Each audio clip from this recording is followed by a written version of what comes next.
C'est bien certain que l'industrie du porc a de sérieux problèmes à se faire accepter à cause de la pollution par les odeurs qu'elle cause autour d'elle. Eh bien, aujourd'hui, l'Union des producteurs agricoles a admis, au moins en partie, ses torts. Elle se donne 5 ans pour venir à bout de ces problèmes de pollution et elle suggère même qu'à l'avenir, l'aide financière du gouvernement soit liée à la bonne pratique environnementale des éleveurs. Voici ce qu'a obtenu Lynn Pagé.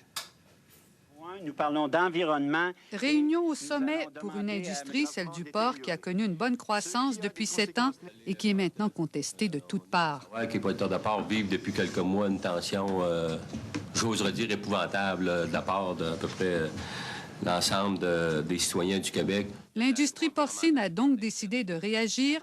On va élaborer un plan de communication, on fera un inventaire des techniques utilisées par les producteurs et un examen des meilleures technologies pour traiter les lisiers. D'ici 5 ans, on devrait sentir la différence.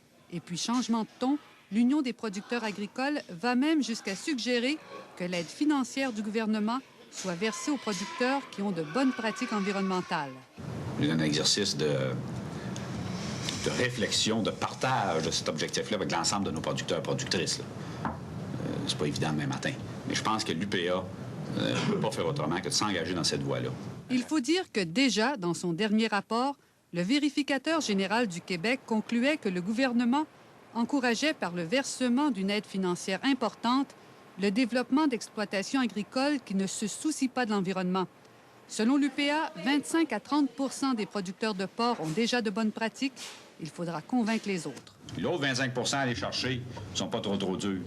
Mais la dernière strate, là, il va probablement que falloir que la réglementation intervienne. Lier l'aide gouvernementale à la protection de l'environnement pourrait donc être un argument convaincant.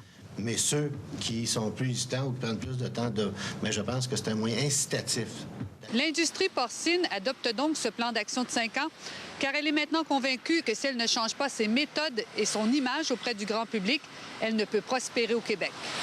Lynn Pagé à Montréal.